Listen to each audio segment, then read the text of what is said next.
We're going to rock and roll.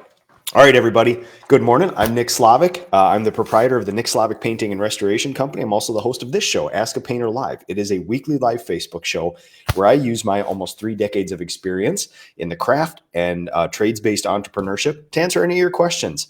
And we got tons of stuff to cover today. I am live on TikTok. I'm live on Instagram as well, too. TikTokers and Instagrammers, if you guys want to see my live screen share, you're going to have to go to the Ask a Painter Live Facebook page to actually see my screen share. I use an app to broadcast to there. If you guys want to interact now, ask any questions, comments, you certainly can. But screen shares are on Facebook, and I'll get to all this stuff afterwards. So, number one, I received tons of messages over the last couple weeks. We are show number 3, I believe, of Mastering the Basics. It's a yearly thing I do where this is the time where people work on their business. They start getting introspective and they really start looking for some resources. In the middle of August, not so much. People are kind of like go time. They're out there doing it. So what I do is now that people are sitting at their desks, they're looking for those resources. I'm going hard on giving those resources. So what you're going to find here is a whole bunch of just the basics of business, things that I've found to be proven and good and well. Now, what's really interesting is that, like I said, I've been getting lots of messages of people commiserating for me saying, oh my God, Nick, I've been seeing all those messages. You must get a lot of trolls. You must get a lot of pushback. And you know what's really funny is that for every, 200 comments I get, maybe one is somebody who's like, you're stupid. This doesn't work. You're a micromanager. This isn't real. And, the typical response to a negative comment is, oh, you're stupid. But my knowledge of people like that in the industry, I was once one of them who had a very regressive way of thinking, is my heart bleeds for them.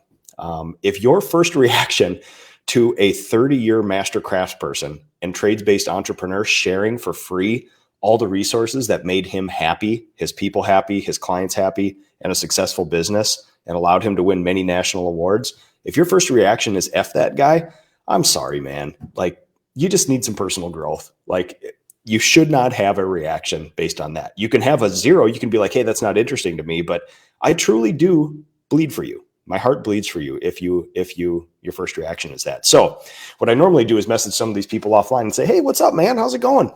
Typically these conversations go, hey man, sorry, had a bad day, had a job go bad, fight with the spouse, things like that. Sorry, I didn't mean to get spicy on the internet with you. So honestly, people, I don't get that much bad feedback on what I do. Especially this stuff. When I paint something, people have lots of opinions. When we do this is not what trades-based businesses are good at. So really, people don't have a lot of experience in it, and they can't push back a whole lot. But that's what I'm here to do. The goal of Ask a Painter is not for me to be a loudmouth on social media. The goal for me is to be a servant leader. I am a leader in my own company. I'm a leader in my family. I try to be a leader in the industry.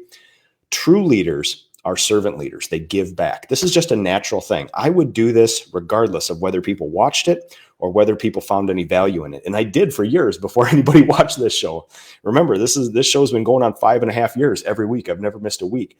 There were times where I would look at the corner of the screen and there'd be 0 for most of the show.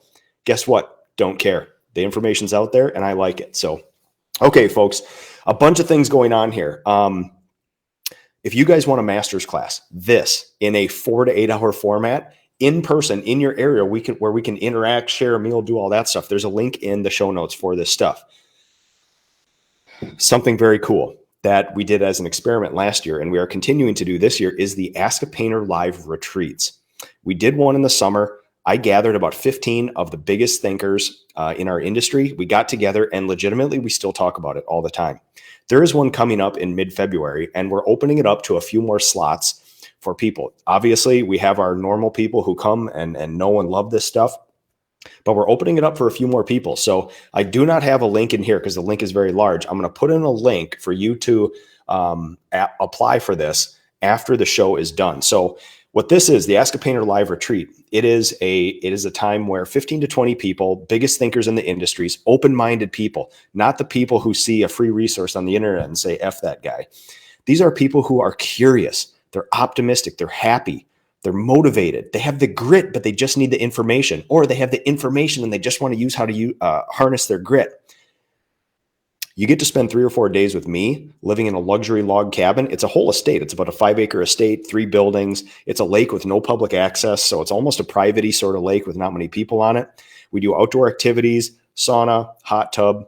We do yoga, guided meditation, private chef. Likely, I'm lining that up here. We're going to do a bunch of ice fishing and wilderness stuff. I'm going to give people a good time.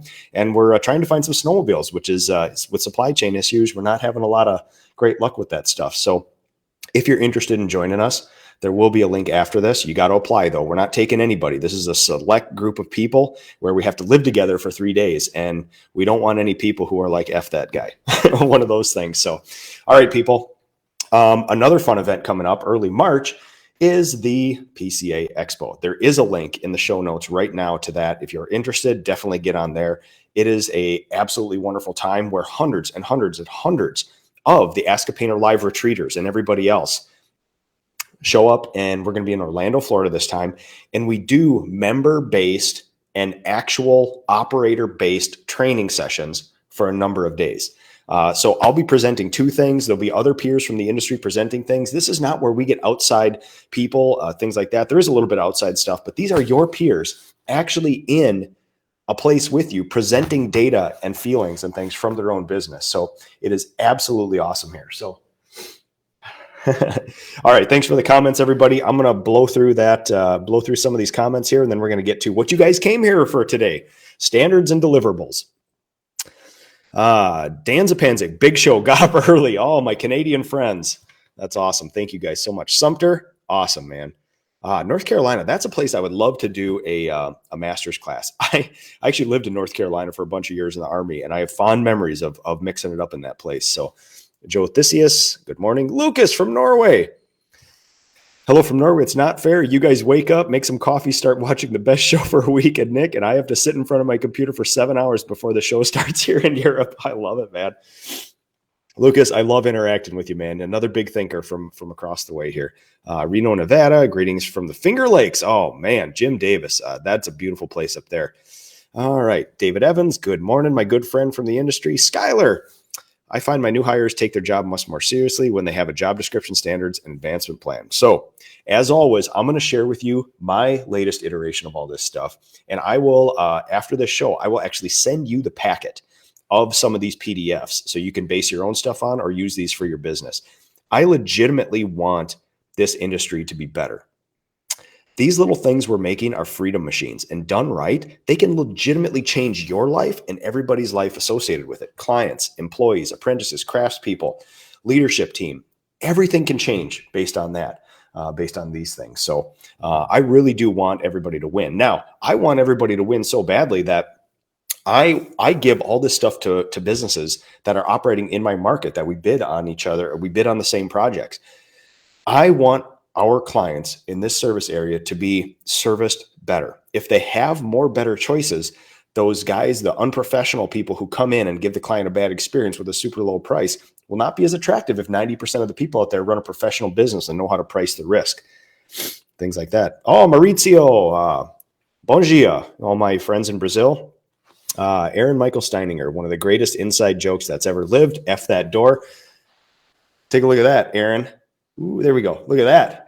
So Aaron gave me one of the best birthday presents I've ever received, which is I get sent maybe once or twice a week, somebody who goes into Great Clips for a picture, takes a picture of that, sends it to me and say, Nick, you're on a poster. Now, that's very nice of you guys. That guy looks a great deal more better than I do, much more sophisticated, but I do take it as a compliment. He actually tracked down somebody, and you guys can't see it here, but he actually tracked down a store manager and got me one and sent it to me in a huge poster thing for my birthday. So much gratitude. You guys are the best. So Ron Gerhauer, Sheboygan, Wisconsin. Will Torres, good morning, my friend. Matthew Kern, glad to be here. Appleton, Wisconsin. Man, it is wintry out there today, guys. The wind is blowing. The sun just peeked up over the Slavic farm here. We got all sorts of birds and stuff running around, and it is beautiful. All right, let me make sure I don't forget anything good here before we do this. PJ Quinn, I'm growing every time I listen to you, Nick. Thanks for all that. Absolutely. Oh, Audrey Bjork from Rochester, Minnesota. All right, everybody from Michigan, ready for my weekly leadership vitamins. All right, folks, we're not going to delay this any longer here. So let's get into it. Let me screen share and let us get after it. Okay. Oh man, I'm looking at my email here. There's already people emailing me for all that stuff. So, I love it. You guys are awesome. You guys are absolute animals. So, okay.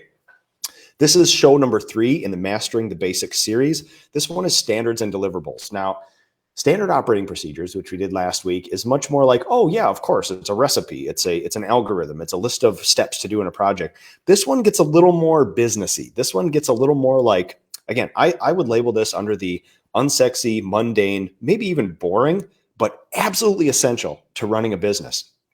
Every single business that you look up to, every single Target, every single Best Buy, Google, Amazon, things like this, they have this and more. There is no real business out there, real business that operates without these things. So not only, these things aren't like world-class innovative things that I've come up with.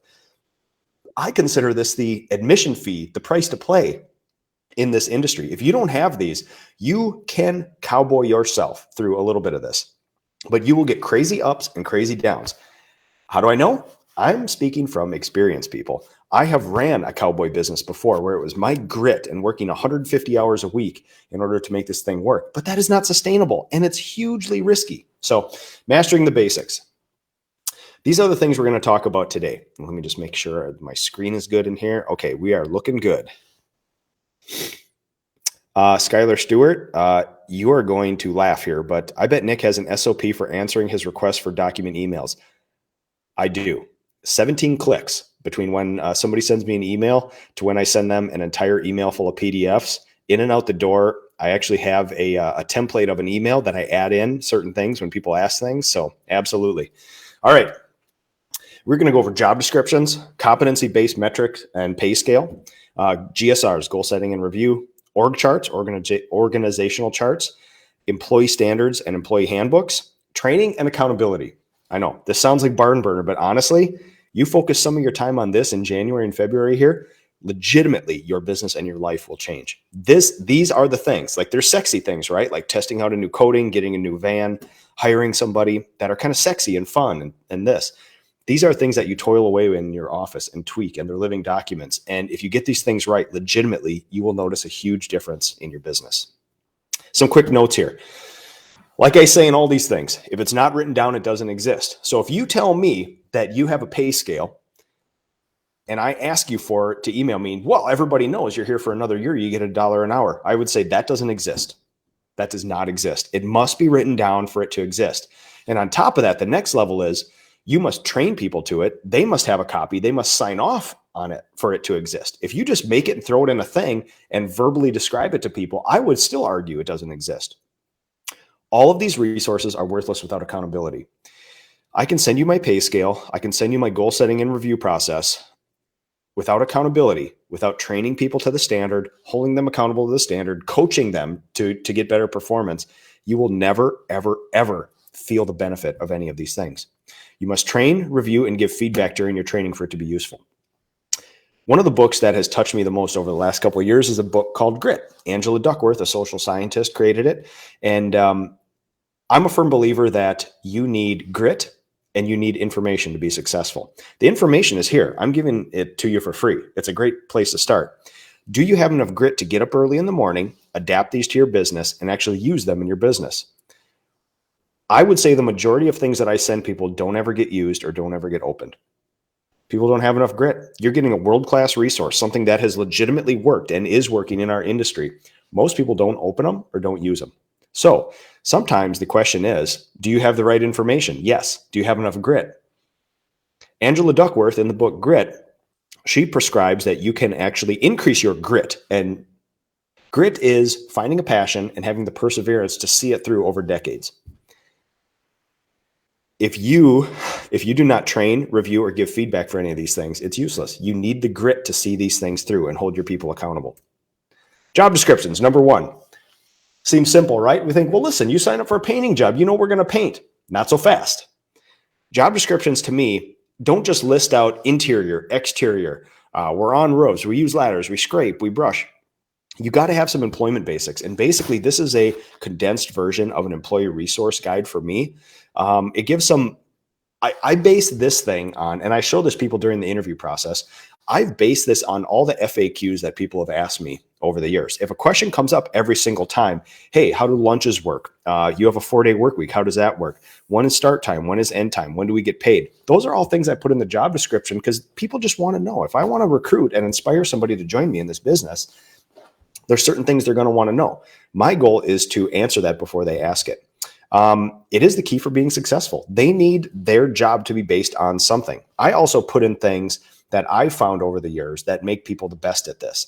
And interestingly, in my company, it is not painting experience. We specifically look for decent human beings and then train them ourselves in our training facility and then out in the field. And on the bottom of this page, what you're seeing here, these 8 things, these are the things that honestly make people the most successful. And when somebody comes into my company, because we don't hire people who have been in the trades before, they're very self-conscious and they're very nervous about not being able to paint or not being able to paint fast. So what I say is, don't worry, we'll take care of that. Here's what I need from you. Be on time, sweat a little bit, be passionate, make our clients happy, be coachable, do a little extra, be prepared 5 minutes early everywhere you go, happy, optimistic, interested, curious. If you are those things, you will be one of the finest people in my entire company. What you'll notice, that list does not have anything about pedigree, education, experience, wealth, location, any of that stuff. Those are pure principles of decent human beingry, basically. Also, very important, you set proper expectations for these things. So again, when somebody comes into the business, you're like, oh my God, I'm going to oversell this. It's so awesome. We do all these parties. We do all this fun stuff. The people always give you food at the job sites. You also need to let them know that you own 40-foot ladders and you may use them sometime in the future. You're setting proper expectations so you're not selling these people a bill of goods. Sign off as well. I make people sign all these things because we have a record of all this stuff then too, that they have it. This is the big one. So legitimately, when I combined 30 years of experience in this trade, trying to figure out a pay scale that not only challenges people, but is also fair and is also equitable to them, I believe a pay system is one where the company feels like they're getting good value and the employees also feel like they're getting good value, not vice versa. For any pay or compensation or bonus plan, to me, I have metrics, which is it must be simple, it must be predictable, it must be measurable, and it must be transparent. So simple. I once devised this crazy bonus system that was perfect, beautiful, but nobody understood it. So if it's not simple and somebody doesn't understand it, it's not transparent. And then people will question their bonus. When you touch somebody's pay, it's one of the most personal things you can ever do. Do not take this lightly. It is so important to have these processes in place here. If you waffle around on somebody's pay and benefits, that is probably the worst leader thing you can ever do. I like things to be measurable as well. A horrible way to give somebody a promotion in your company is, listen, every year we sit down once a year for a review. And if you've gotten better and faster, we'll give you a raise. And if I were that employee, I would say, what is better and what is faster? I need to know, because we are going to be in a feelings-based discussion at the end of this year. If all you say is better and faster, I feel as the employee, I've done better and faster. As the business owner, you may say, I absolutely don't believe that that's better and faster. Now you're in this feelings-based discussion when you need a data-based discussion on that. So I pick something and I test all my compensation plans based on the light switch test. It should be so easy to figure out if you did it or you didn't do it. It's like a light switch. It's either up or it's down. It's on or off. It's not like, well, work harder. Well, that's very subjective. And, basically you're in a feelings-based argument there. So yeah, it's a very, oh, here we go. Here's a good one from Instagram. What if I'm in California and there's no decent human beings left? I don't push back on many things, but that is one of the most ridiculous things I've ever heard. I live in a town of 8,000 people and we hired 14 people in December. So if I had access to LA, San Francisco, San Diego, all those California places, I would be much happier and I'd have a much easier time than I do right here. So I will absolutely push back on that one. You're telling me there's not one good person in California? I know a couple right offhand. So, all right. You have to show your people the future too. So what I do, a pay scale is not just good enough for 1 or 2 years. When I recruit people, I lay out a 6-year plan, and I actually show them what has to happen every year that you're here. If you guys are looking at my screen share, there's a whole bunch of unchecked boxes. Those are competencies that we train people to. And if they accomplish them, they check them off and they keep progressing through the pay scale. One of the things that inspires people the most is, listen, you're going to come in here and your compensation plan is going to be about $36,000 on day one. At 1 year, you're blessed into our benefit system. And if you stay here 6 years, you're going to make over $70,000, health insurance, retirement, at least 2 weeks of paid time off, all the uniforms, health insurance, health insurance, retirement. Yeah. So I lay out a 6-year plan saying, listen, if you just stay here for 6 years, everybody who has just stayed here has met all these requirements. And we don't pile on. If you can see my list here, year 1, we lay out by quarter. Year 2, it's just a list of competencies. And after year 3, we don't ask you to do anything more than you did in year 3. Just be consistent. That's a big thing. So, all right. Goal setting and review. So what you'll find is my pay scale here at the bottom of it is a goal setting and review process. This must be developmental, not punitive. So if you use this to figure out what your people are bad at, so you can't give them a raise or so you don't have to give them a raise, this is completely used for the wrong reason. This needs to be developmental. The biggest part about a review, for me, a review is always nerve-wracking for employees. You think, oh my God, this is the one chance I have to ask for a raise. We do this 4 times a year physically with every single person in my company. We track every single one of their jobs, see the profitability, the productiveness, the hours, the quality of it, and we review that with them. If you use this for a time to just say you did do this or you didn't do this, you're wasting a goal setting and review. The biggest part is the goal setting part of, on here, you'll see, I'll walk you through this here. We have 4 sections that we rate people on. The first one is, do you get it? Do you want it? Or do you have the capacity for it? Again, these are kind of simple and sometimes they get subjective. Like, well, Nick, what does capacity for it mean? Say, well, listen, if you can only work 6 hours a day, 3 days a week, you may not have the capacity to do this, or you may not have the capacity to follow through with our pay scale. Do you get it? Do you understand what's expected of you? Do you want it? Are you showing actions where it looks to me like you're actually doing something, like you actually want to achieve, that you actually want to show up and work every day? Then we have our 5 core values, which honestly, I have shows based just on this. This is one of the most important things you'll ever do in a business. My 5 core values are gain and maintain trust, constant improvement, quality always wins, discipline equals freedom, and produce. It's a yes or no. I used to rate people on a 1 to 10 scale. It's subjective. So I just went yes or no. Then we have the standards, which I'll get to in the next slide here. I want everybody 5 minutes early. I want you to take less than 80 hours of time off a year. Again, you can take as much time off in this company as you want, but these are time and competency-based pay. If you take 6 months off to backpack through South Africa, you don't progress through the chart. You have to be here and put in your hours, 2,000 hours a year in order to progress through that chart. So I don't have anything against it, but that's what we want to see. Clean job sites, equipment maintained, following our SOPs, uniform appearance, and then our updates, things like that. Now, for everybody here over a year, we also rate them on 3 leadership traits, which are you self-directed? Is your leadership skills good? Are you leading people? And are you training people effectively too? We don't expect that of people in their first year in their apprenticeship, but we do expect that for people over a year. Now, here's the funnest part. I mean, legitimately, almost everybody in my company gets a yes on all this stuff. Otherwise, they wouldn't be here. That's not the hard part. But reviewing that and physically going through each one of them, lets people know what the standard is and reminds them, even if everybody hits it all. The next thing is the most important for me, which is 3 months earlier when we did a GSR meeting, we had a goal, both in the craft and for leadership. And we review that goal. We basically do this. Did you accomplish that goal or did you not? Now, remember, here's where that light switch test comes in. If you set a goal for that apprentice to work harder, you are not going to be able to quantify that at the end. One of the things that we do as a benchmark in the company is paint a bedroom in 4 hours, paint the walls in a bedroom in 4 hours. So sometimes the goal is you need to be able to competently and predictably paint that bedroom in 4 hours. And that's easy. That's measurable. You either did it or you didn't. The light switch. Excuse me.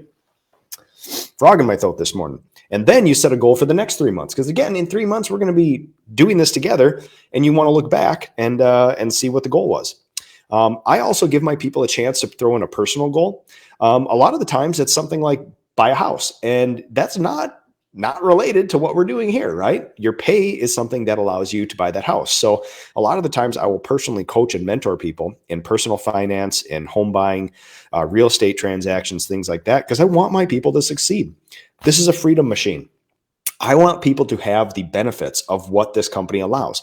I have this knowledge of real estate transactions. I've done many. I'm happy to give you the do's and the don'ts of all that stuff if I can help you do something better. Yeah. And then a lot of the times what I'll do once or twice a year, there's a little section called culture. And for people who are new to the business, or once in a while, I'll just ask a bunch of questions about our culture, just because I want a sniff test of people. So a lot of the times we'll say, like, what do new apprentices need to know about working here? Or what is the culture of the company? And sometimes, a lot of the times you'll get some pretty straight answers. You're like, okay, yeah, that makes sense.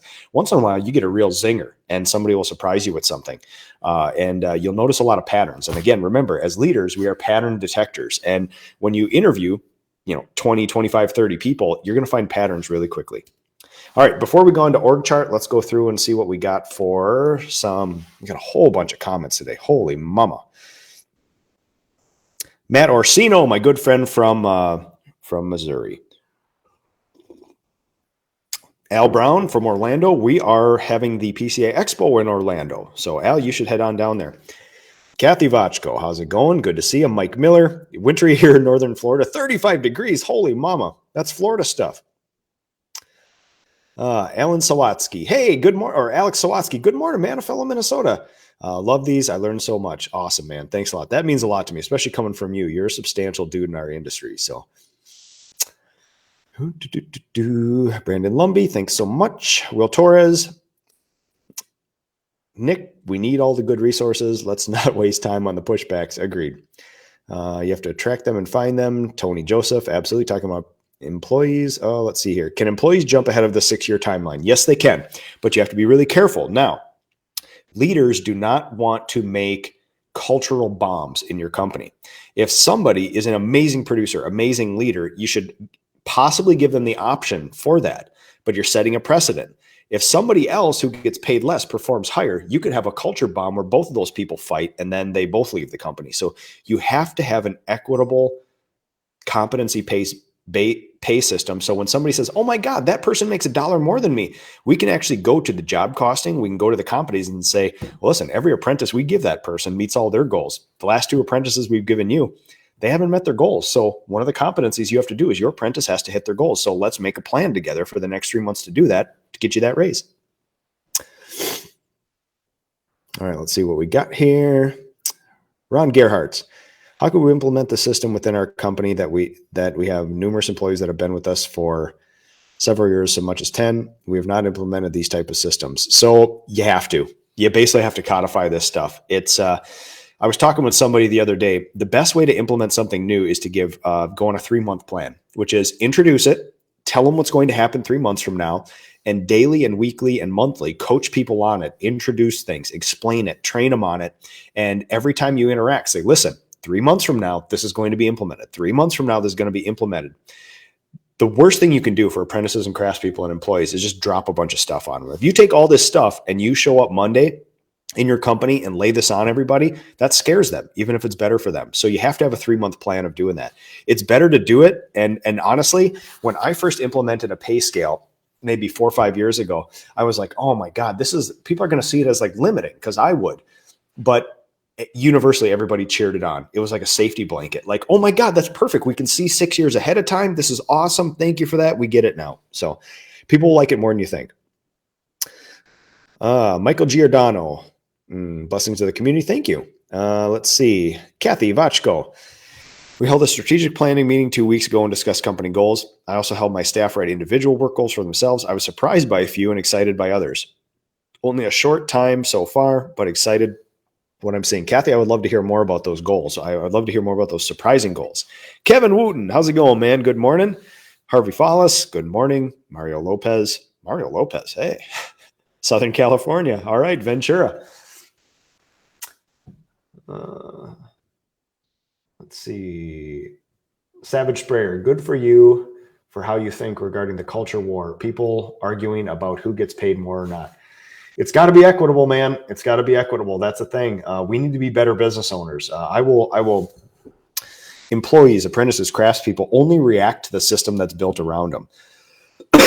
So if you get a bunch of really bad feedback or people not happy, it's more likely your fault and your business's fault for the systems there. So, all right, let's keep this thing moving here as promised.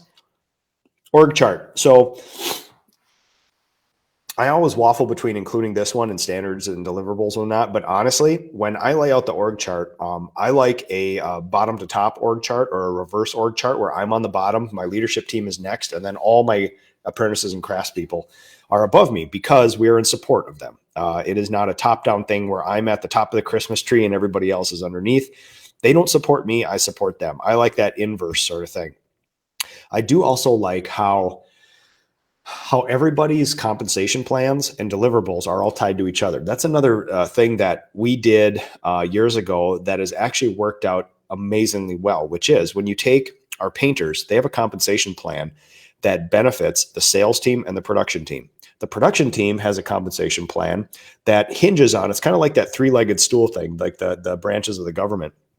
They each rely on a little bit of each other so that they hold each other accountable. The worst thing you can do, the best example of a horribly one-sided compensation and pay structure in your company is to have painters, apprentices and craftspeople, and production get paid based on the gross profit or the quality of a job, the profitability, and then have your estimator get paid on just everything he sells, whether it's good or not. What that will create is the tendency and the proclivity for a salesperson to just hammer out low-cost stuff, and then the production team will get the job, the sold job, and they'll say, well, listen, he's fire selling this stuff. He's getting a bonus on anything he sells. He doesn't care what he sells it for. I can't possibly produce this and earn my bonus. So that's what you have to really watch out for with these compensation plans. So a salesperson compensation plan that is based only on, the amounts they sell, not the profitability, doesn't have to be bad, but you certainly have to have other checks in place to make sure that, the incentives are aligned so they're not doing anything that would hurt the other people around them. The org chart for me is a way of planning for the future, looking at the number of bodies, how they interact, what one production manager can produce, what one estimator can sell. Has to be up to date. It lends perspective. It shows us where we are in this maelstrom of all this stuff. It's based on our VTO, our Vision Traction Organizer. So I'm a traction guy. A Vision Traction Organizer starts with a 10-year plan, goes to 5, goes to 3, goes to 1, and then you do quarters, and then weekly, and then daily. And it helps you say, if you want to accomplish that 10-year plan, here's what you have to do today in order to do that. And that really helps me focus. It's basically a visual representation of the interwovenness of people, these org charts. So I would say if you don't do that, that's a very good thing to do because sometimes it surprises you when you put it all together. Employee standards. So this is one of the most useful documents in my entire company. Very funny story around this one. I was into about 2 years of growing this company aggressively, and we weren't profitable. I was taking money, think of one of those old freight trains where you got that guy shoveling coal into the engine. I was taking all my personal assets and shoveling it into this company, and we were growing, and it's fun. It's good. But I needed some proof that there was profit on here so I could pay myself back so we could actually pay people well, benefits, vehicles, shop, everything else. So I did this crazy experiment we called the Reformation afterwards, where everything got so muddy because we're all grouped up in people. And, when you put people in 2 or 3 person crews, you can be like, well, hey, listen, we did this job well, but we had that apprentice. That's why we didn't hit our goal. I said, you know what? Good point. We're going to break everybody off in a single person painting company, and we're going to track your progress daily. We're going to give you a very specific project with a very specific budget, and you're basically going to have to get this done. And we did a 3-month thing, the Reformation, do the standards of this company, or you're not going to have a job. And it was pretty harsh, right? But it was what we needed to jar this company into action. So what I like in my company, what we've evolved in over the last couple of years is low goal and high goal. I find having one standard, sometimes it doesn't inspire people enough. They're overperformers, and sometimes it's too high for people. So I like to basically lay the floor. The standards, this document in my company is the floor. If you don't do this, you don't have a job. I mean, legitimately, if you guys are looking at my screen share, it says, do these, keep your job. You must at least do this. This is the pay to play. This is the permission, the admittance in order to be an employee in our company. Then you have to be coachable. It's nothing different than you see on the GSR. Remember those core values, every 5 minutes early, everywhere you go, less than 80 hours off a year, clean job site, things like that. I mean, These are the legitimate standards. And there's a lot of companies who don't actually have this stuff. So I would say people need to know what the low bar is. In my company, we've actually created low bar and high bar then, especially with salaried and bonus people. It's good to give them low goals and high goals because, yeah, you can see people dance around them a lot. These are basically non-negotiables. The core values are the biggest parts of these things. Again, they have to be measurable. For us, you might say, well, Nick, listen, I see uniform appearance on there. How is that measurable? We say, is your shirt tucked in? Do you have a belt? After that, are you wearing my actual uniforms? We buy everything for you. If you're there in a plaid shirt that if we didn't buy you, you are not to standard. If your shirt is untucked, you're not to standard. It's not because I run this iron-fisted militaristic thing. It's because it gains the trust of the client when you have somebody like this with a white button-up shirt that's tucked in with a logo. It's all cream. It's all white. That is trust. People are paying us the equivalent of cars and letting us in their homes for weeks at a time. The least we can do is look like there's somebody that's worthy of that. And I'm a big proponent of that. Has to be measurable again, and low goals and high goals. Employee handbook. So 2 minds about this as well. I kind of felt like from running a cowboy style company, you think, oh my God, the second I get an employee handbook, that's it. I'm a boring regular company. It's like, employee handbook, that's what these boring cubicle companies do. Honestly, again, it's a comfort blanket for the people in your company. It's 75% employment law, basically, state and federal, and about 25% specific things to our company. This has everything from bereavement leave, the process for requesting vacation, what constitutes insubordination, what constitutes a counseling able offense in the company. If you, a lot of this stuff is standard boilerplate, but we kind of fix it to ours. If you take internal information about our company and share it with people and there's bad results with that, that is an offense where you can, by my employee handbook, be terminated. That just is what it is. That is not a decent human being thing to do. In any normal business, if you're giving out personal information or personal things from a business and people use it for bad, you can absolutely be removed from a company because that is malfeasance. Absolutely. But so it feels punitive because it basically lists all the negative stuff. But also, if I've always kind of looked at these things as if you have to pull out your employee manual, and I think ours is maybe 63 pages, give or take, and it might even be less than that. If you have to wield this in front of your employees and say, hey, look at this line right here, you owe me this, you failed. I believe it's a punitive document. So it lays the baseline down. It's more for a reference. It's like a dictionary. It's like you don't need to see it every day, but it's like if you want to know the process for taking medical leave, it's in there and there's no ifs, ands, or buts. It's not a feelings-based discussion because when you come onto my company, you read this and you sign a thing off that you say you've read and understand it. Very important thing is you should get this reviewed by a lawyer each year because things change. And then you can say, oh my God, now we're into lawyers. Now we're into this. Honestly, for $150 or $200 once a year, they can catch a whole bunch of stuff that's sometimes even illegal. I've seen employee manuals where people just say, well, I feel that this is fair, so I'm going to put this in here. It's actually illegal. I've seen lots of illegal clauses in these things where if an employee took that to like a equal opportunity sort of board in your state, you could be sued or fined a great deal because you're putting in your feelings as a business owner when really you have to abide by state and federal employment law. So training is a big part of this too, which is, listen, you have standard operating procedures. Again, like I said last show, if you just have those, throw them in a filing cabinet, they're completely useless. You need to train people to these things. So when you go back to the standards here like this, you need to train people. You need to hold them accountable. You need to show them what good looks like. That's a big part of it.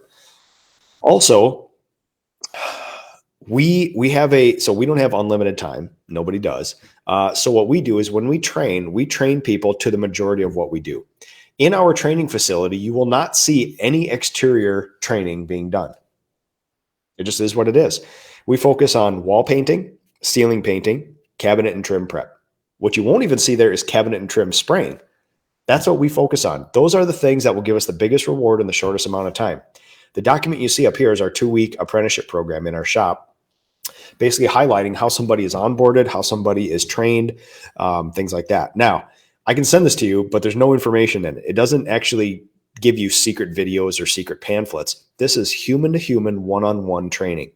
We take somebody who knows the SOPs, who loves this company, and then has them train somebody else. That's the only way to do it. You need to rub that culture off on that person and also teach them some technical skills. And they're also based on deliverables as well, too. So you can see SOP down here. When we train to those SOPs. Now, here's the biggest thing ever. All this is fine. If there's only one thing you take away from this whole thing, it's going to be a very unsatisfying part of this is likely accountability, the thing that you want to do least. This is when somebody is not doing what you would like them to do or the standards of the company, you need to recognize it. You need to go over and address it. Now, a lot of people think that this is conflict. Accountability is different than conflict. A horrible boss goes and yells, just like I did when I got introduced to the trades. All I had was a grumpy old dude screaming at me all the time. So now what you have to do is hold people accountable, which is I have completely switched the way that I lead this company over the last couple of years. Everything I do now is empathy-based leadership, which is, listen, what you did didn't make me happy. I don't even say this stuff out loud. What you did didn't make me happy, but come on, man, you're better than this. What do you need from me to make sure that you do this? And this could be as simple as somebody walking in 6 minutes late to a job site. Like, hey, come on, man. If my paychecks were late to you all the time, you wouldn't think of me very highly, would you?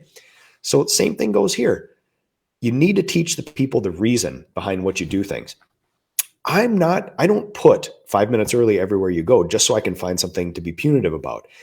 It gains the trust of the client when we're there early. If you walk in late every day, that client is going to think less of us and what we do, and it opens the project to all sorts of scrutiny we wouldn't normally have. Accountability, you need to find your own system. I think we are extremists up here in Minnesota. We are introverts. We're passive aggressive. We don't like this. We don't even look people in the eye most of the time. So you need to find your own system. My own system is my leadership team meeting every week and my goal setting and review meetings. I physically put things on my calendar in front of me that I have to do that force me to go into accountability mode to do this stuff. If I just say, listen, Nick, you're just gonna do accountability. And it's going to be great this next 3 months. If I don't have it on my calendar and stick to it, guess what? I'll probably find something else to do. I'll probably find another visionary task to do. Do you have enough grit to stick with that stuff? Legitimately, every single business book that I read, somewhere in that basically says, listen, all this other information is fine, but accountability is the one secret to business. If you can hold yourself accountable, if you can find a good way to optimistically and happily hold the people accountable around you, you will win every single time. So accountability, data helps. So why do I start off mastering the basics with job costing?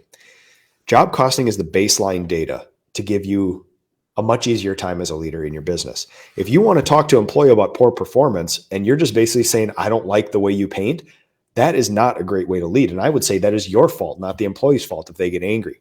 If you have job costing, you can look back at the 17 jobs they did last quarter and say, listen, on average, you were 20% over budget on every single one of those jobs, and even the ones when you were alone. So what are we going to do this next quarter in order to get those numbers up? That's a database thing. And they can push back and say, hey, that's not fair, this and that. You say, listen, let's work on it together. This is not a punitive thing. I'm not holding you accountable so I can be angry at you. Let's make a plan. What are we going to do in the next 3 months in order for you to hit these goals? That's what a good leader does. An empathetic, open leader. Sometimes you will feel like a sucker. I've just had to get over that. If you lead empathetically and people still don't work out, they were never going to work out. Give your empathy to the people who deserve it the most. All right, that's it, folks. Let's start looking through some.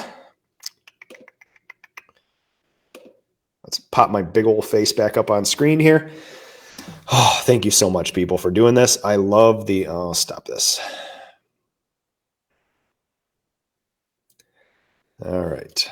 Sorry, I got to get the screen off. All right, here we go. I'll go through Facebook, TikTok, and then Instagram here.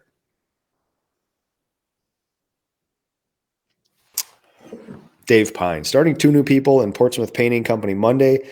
With all these things, mind the interview process is a game changer. I felt great about hiring them when there's a set direction and confidence.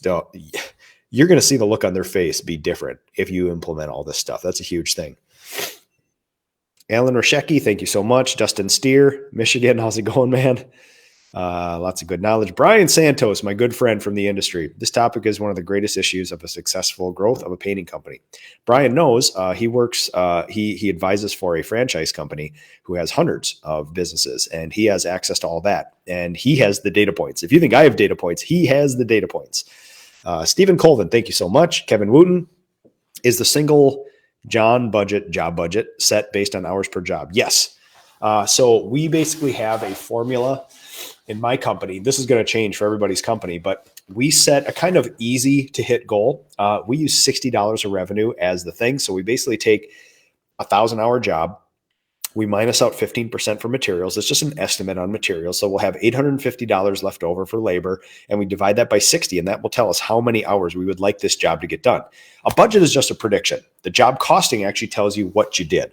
So interesting stuff. Yeah. Okay, let's see what else we got here. Stephen Colvin, good morning from Sashrite. Love following you guys on social media. Ernesto, thanks for tagging somebody. Brian Chemnitz, what if you don't have a training facility? What would be the first 2 weeks look like? Ha! So, Brian, up until about a year ago, we did not have a training facility either. For 14 years, we basically trained people in people's houses. The key to doing that is something we call quiet professionalism, which is you take somebody who lives your core values, knows your SOPs, you put them in a house with somebody who doesn't, and you tell that craftsperson who knows your stuff to stand in front of the client. If the client comes over and starts asking a bunch of questions, jump in front of them and just say, hey, listen, I'm the craftsperson here. I'm Alex. I'm your leader for the site here. What can I help you with? And you got to be protective of your apprentices because we don't want to lose the trust of the client. We also want to give them good value as well too. So, all right, see what else we got here. Mike McGrath, my good friend from New York. We are going to go fishing or hunting, Mike, one of these years. I would love to come up there because New York is a people think of the city. People forget about, northern New York, that wilderness up there. And I would love to get mixed up in that stuff. Harvey Folis, you nailed it at the end. Thank you so much. Sumter, how do you handle an employee who blames low individual job performance, low GP on other members of their crew? Ha! Sumter, reformation time. Good. I'm sorry. You know what? A good leader is able to do this job, inspire others around them to get good results as well. If you think that person isn't a good fit, that's fine. But how about you go on your own for a while? That is a reformation. You make a single person crew and you say, all right, nowhere to hide now. I'm going to coach you up. I'm going to train you with everything you need. Let's see how you perform. People don't care how much you know. They want to see that you care. Todd Roberts. So that can go for estimating, production, hiring, everything else. It is the golden rule sort of stuff here. Dan Zapanzik. All right, man. I love the Zapanzik brothers. How much accountability do you delegate out? Production managers, ops. So here's the deal. It's always going to be best coming from the leader of the company. But when you grow a company big enough, you're not going to be able to do it to everybody. So I divide it up between the standard operating procedures and the production is my production and crew leaders, the craftspeople. They're in charge of getting that stuff. They know what to do. They just have to perform. The core values, the standards of the company, and the goals are me. That's the visionary kind of stuff. So I believe that one of my goals this year is to completely divorce myself from the estimating, the production, the admin, and everything else. So basically, I can just work with my people on goal setting and review, accountability, coaching, mentoring, training, things like that. That's a tough one. Delegating out accountability is really tough, man. It takes a special person to be good at it or better than you. Oh, Daryl Bauer, my realtor friend from Minnesota here. Excellent information that goes across many. Yeah, Daryl, you know this better than anybody else. This is just business information. This is not specific to the trades or painting or anything else. Thomas Drake, good friend Thomas Drake. Man, no wonder I'm getting so much kickback. So I need to lay out several changes 2 to 3 months in advance. I can see that. Yeah, absolutely. And you owe that. And it's frustrating too, because you got to understand, as business owners, we have different personalities than the people we employ a lot of the times. We are these people who it's like, I would completely reform this company overnight, try everything new the next day, throw everything old out, do something else. We have a personality that gets a lot of energy from that. Our employees do not. That scares the living hell out of them. So 3-month plan. Can you do this with subs? So legally, there's things you can and can't do with subs, Valentino. You can certainly personally coach and mentor your subs. There's nothing against that. I personally coach and mentor lots of people across the country in a very soft way. I'm not a formal mentor to a lot of people, but you can help another human with their business. You just have to be careful with the legalities in your area and what that actually looks like.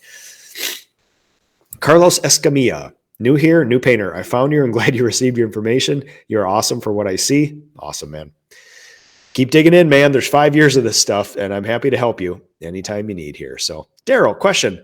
Did you devise all this on your own, School of Hard Knocks, or where did you draw your inspiration from? So, honestly, this is the thing I'm probably least proud about over my course of history as a craftsperson and a business owner, which is I cowboyed this stuff for a lot of years. I was thinking about this morning. I did a little ideating in the dark, thinking about the show and how I could provide the most value. And I was thinking that I'm between 29 and 30 years in the painting industry right now. And my business is about 14 going on 15 years. I have lived 25 years, Daryl, in this industry with basically being unintentional, trying to do better, constant improvement, but nothing written down, nothing formal, and just basically gritting. If I want more money, I worked 80 hours instead of 40. If I wanted more money than that, I worked 90 and then 100 in order to do that. And yes, I got better, but there's a limitation to that. So 5 years ago, we had a major reformation. No, I won't use that word. We had a major event horizon in the company, which I had 3 craftspeople working for me. They all left, and all for good reasons. I'm very proud of them for the things that they did. But they all left on one Friday night, and I was left alone again after 10 years of business. Everything that I thought I'd been working for, there's nothing written down, there's no systems, no processes, was basically started over. And my chalkboard got erased in one night. And I thought, you know what? There's got to be a better way. And it lit a fire under me. And you can say luck has a lot to do with this, and I'm sure it does. But I like to think luck, that famous saying, is the meeting of preparation and opportunity. I was prepared for this. An opportunity presented itself, 2 actually, and I grabbed hold of it, which is the advent of Ask a Painter Live, the advent of actually talking to other painters, and the advent of an entrepreneurship program called Economic Gardening, which I'm still in. I went this week. It was a traction-based organization where CEOs from all sorts of different fields get together, and we basically just call each other on our BS. I was introduced to traction, and legitimately, Daryl, overnight, I couldn't read this book fast enough. I tingled with delight. I listened to the audiobook all day. I read the book at night and in the morning. I made all the notes. I got my crazy copy right here. Look, this thing is haggard, man. There couldn't be any more dang notes and all this other stuff that we have in here. I have used this book up legitimately, but that basically took my whole world of chaos into what are you supposed to be doing with your time? I only have so many hours a week. That thing basically says, start here. This is a great place to start. It's not perfect, but start here. And legitimately, getting that book and then knowing when it says you need core values or you need a job description, then I've made these contacts to Ask a Painter where you can say, hey, Dave Scaturo, you run a business 10 times larger than me in New Jersey. You're a multi-generation family. What does your job description look like? And because he's a servant leader as well, he sends me his. So you guys can see how all this stuff interlocks together, which is I'm here doing this for you guys because people have done this for me. It was something that changed my personal and professional life. I will never be able to be thankful enough to those people. So yeah, let's see what else we got here. Mike McGrath. Yeah. Oh, yes. Let's do this. Yeah. The history up there is something I would be very interesting to see. Will Torres, how's your turns? Don't understand. Thank you for the mentorship. Absolutely. Jim Davis. Thanks for all you do. Good morning. Name of the book, John Milkovich, Traction. So if you guys haven't already, I would suggest that you read this book. Definitely. This is something that legitimate. Now, listen, I will tell you this. I do not like bro culture in business. I do not like these cult books. I do not like Gary Vaynerchuk. He turns me off. I do not like Grant Cardone, 10X. That's kind of stuff turns me off. There's nuggets you can take away. I'm not interested in that. I don't want to even tell people I got this from a business book because that feels cheap. And I don't always align with everything these books say. But honestly, that book is helpful. So against all my better judgment, Traction's a really good book, man. So I love it. Todd Roberts. I'm a reader and have read Traction. So what's interesting is that what other books do you read? So I'll show you one book. For 2 years, I have been enamored with this book, and I will tell you guys, Grit. Do yourself a favor and get this book. Now, I have a philosophy about books. Business people love to brag about, oh, I read all these books. I read all these books. I will tell you what, I haven't read that many books.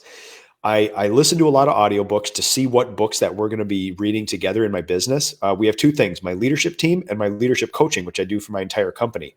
We start with a book in my leadership team. We read it together like a book club, a chapter a week. We take takeaways. And then with the rest of my company, we actually read books together too. I introduce everybody, even from day one apprentice level, into what I'm interested in, which is mainly accountability. I don't read that many books. These two books have taken up my life for about 5 years. Traction for about 5, Grit for the last 2. Honestly, my philosophy is I go over and over and over with these books. Look at this. All my notes. I would rather take a slow roll through Grit over 2 or 3 years and actually implement everything in it than burn through and see all this other stuff. You guys have seen a tour of my war room here, and you see all my books here. And yes, I'm one of those guys who has a whole bunch of books. People gift them to me. I get them because I want to go through them eventually. But honestly, I don't go through a lot of these. I don't go through a lot of these books. I take one book and I maximize it. I try to get everything I can out of it, implement it in my business, feel it, touch it, get the data, and then go on to the next book. I feel like blowing through these books. Like if you just read Traction and be like, I read Traction. The point of Traction is not to read it. It's to do the stuff in it. It's to do it. And it takes me 5 years. We've gone from 0 people to 35 in 5 years by slowly, methodically working through that book. So yeah, that's what I have to give you guys. All right, let's go through. Oh man, we got a whole bunch of comments and stuff here. So you guys are awesome. I really love this series of shows every year here. Great response from it. So, all right. I needed to hear all this. Savage sprayer. And it isn't written down. It doesn't exist. Dude, listen, man. Even Savage sprayer, obviously you must spray. We have standard operating procedures for tip and pressure usage. We also have standard operating procedures for cleaning out sprayers. If that stuff doesn't exist and one of your sprayers breaks, honestly, you can't yell at one of your employees if you haven't trained them yet. So, all right. Artist touch.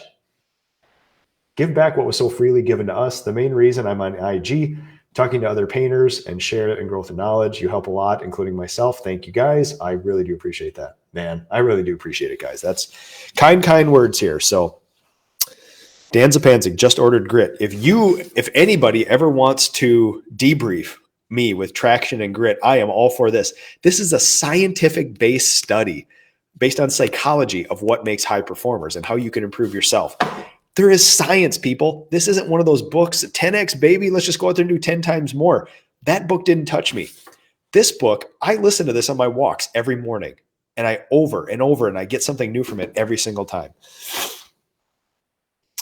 Daryl Bauer, Brene Brown. I've heard of her being tossed around a lot. And I will probably file that under. There's a lot of people I know and trust that tell me to read that. And that'd probably be one of those ones that sits on my shelf for 5 years before I get to it because I'm doing all this stuff. Thomas Drake, we appreciate you. Thanks for investing. Absolutely, man. Thank you guys for investing in me too.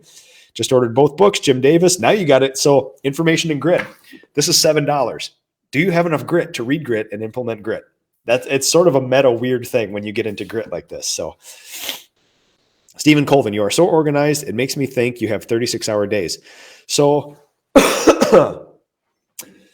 interestingly enough, there's a couple different thoughts I have on this, which is some people think you're a sucker if you put a lot of hours into your job or your business.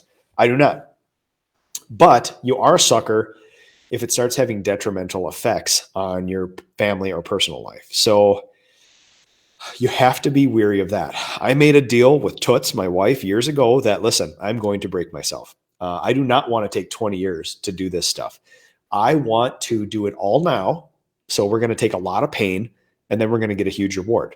My philosophy is the same with the 4-day work week, which is we're going to work 4 super long days, but then we're going to have a 3-day weekend, give or take.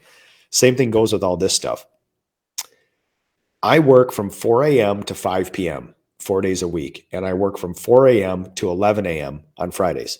Obviously, this schedule is, I've always had this, but I'm actually being compliant with it this year so far. In the past, I probably averaged 63 hours a week, give or take, and that's down from 80 plus when we're growing this business, because legitimately some things just need to be done.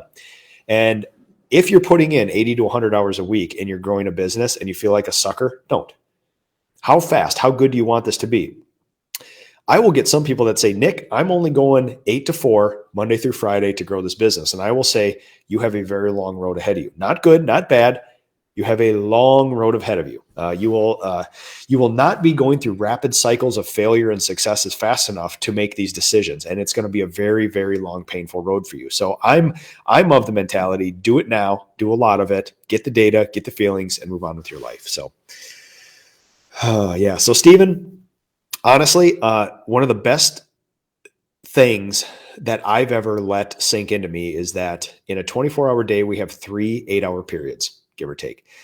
Typically, we work for 8 and we sleep for 8, and that leaves us 8 hours. And most people honestly fritter that away. There's TV, there's video games, there's social media, there's all this other stuff. If you can look to the success and the amount of progress we've been able to make over the 5 years, it's me using the third 8 effectively. And typically what I've done is I've split that third 8 between 4 hours of family, 4 hours of business.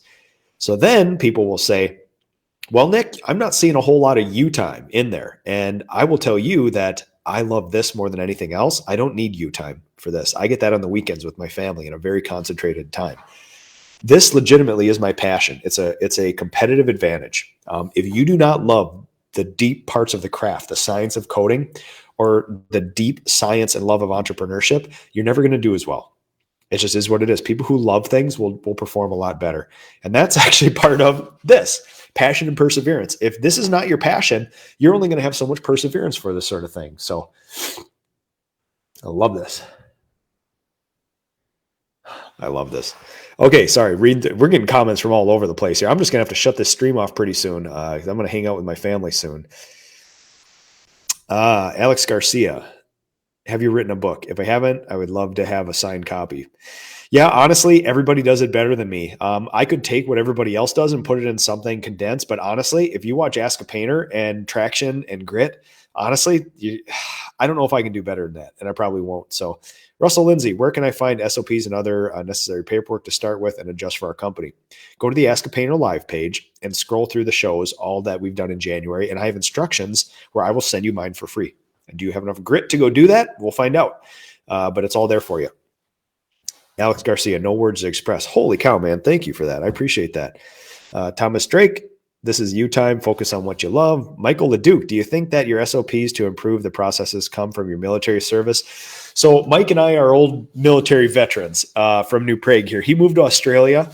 He was a Marine. We won't hold that against him. He can actually read and write and, all that other stuff and function like a human, which I like to make fun of my Marines for. Now, I was influenced by the military for the SOPs in an inverse way, which is they had an SOP to make your bed, and they had a little stick with colors on it where you would lay it on the sheets, and your sheets had to be of different proportions.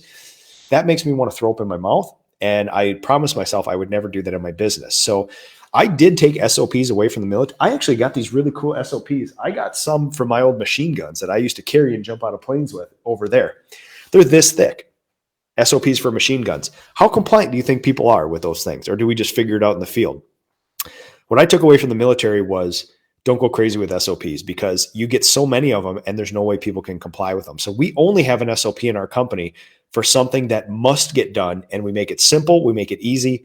Really, there's only 8 or 10 SOPs in the entire company, if we're being honest. The military, Mike, sweet Jesus. They have to label them FM-1-5923-23 because there are libraries the size of gymnasiums that have SOPs, field manuals, technical manuals in the military. So, all right, everybody. One last one. Man, you guys are firing these things off. I absolutely love this stuff. We got some book recommendations on IG. I'm going to do one more question, then I do have to stop. I love this, you guys. I'll interact with you later, but I do need to kind of move on with my day here. Sumter. I like this one. Ever face burnout? Somebody wants to see my marketing strategy. I'm trying to formulate this in my head here. You ever face burnout? So data and feelings. Yeah. I've never been burned out. I know that things pile up, and it's interesting. I can tell this to my leadership team. When one thing goes wrong and we have to address it, we put out a small fire. That's fine. It's like, hey, we experienced this, no big deal. When two of them, all of a sudden you're like, oh man, like that made my day not as well. When three or more things like that happen in a day, I see people's tension rise, and I see their hair standing up, and I see them not liking their job as much. And I've had days like, listen, I come to you guys not with no experience. Like there was one summer where I wanted to see if this company was going to work, and I hired 22 painters and I ran them all myself. I did all the estimating in the evening. I scheduled, I got all the paint, I checked up on all the jobs, did all the client care stuff. I ran the equivalent of a $2.2 million company by myself with no leadership team for one summer. It was a controlled experiment. And yes, there were days where honestly, it was stressful because I'm going day and night and things aren't going right and things could be better.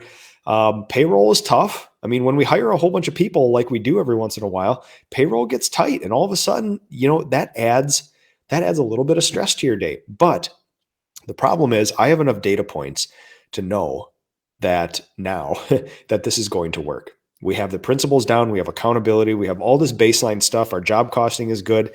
All we need to do is execute on 1,000 little things really well in order to get amazing result. It's not a moonshot. It's not one big reformation.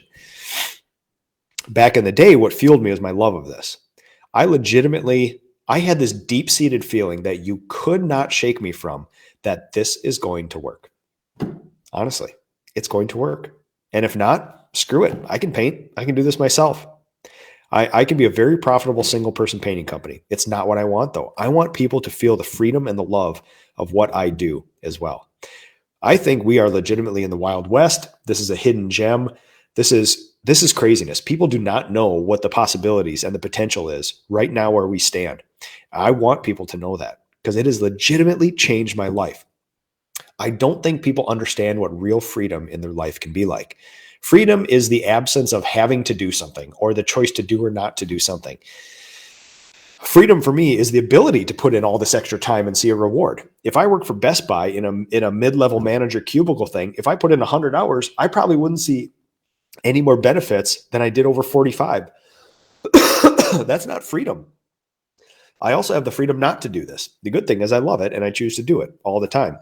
We can do the freedom of a 4-day work week. We can do benefits. We can do social events with the company. And honestly, I wake up almost every day at 4, and you do not need to push me out of bed. It almost feels like, if you remember, for those of you from snow country, if you remember what it felt like when mom and dad woke you up on a snow day when school was canceled, you're just like, oh my God, it's a free day. And especially when it was a Monday or a Friday, you extended your weekend. I legitimately wake up almost every day like it's a snow day. Like, oh, I cannot wait to get up and do this thing I love.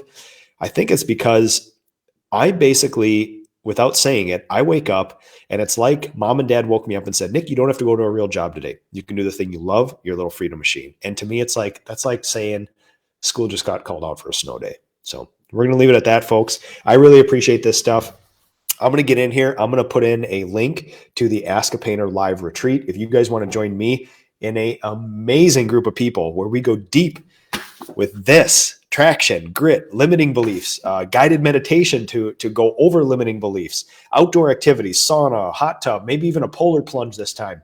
I will have a link in the show after this. I can't thank you guys enough for watching. I really do appreciate this. And seriously, guys, thank you. This means a lot that you spend a Saturday morning with me. So have a good rest of the weekend.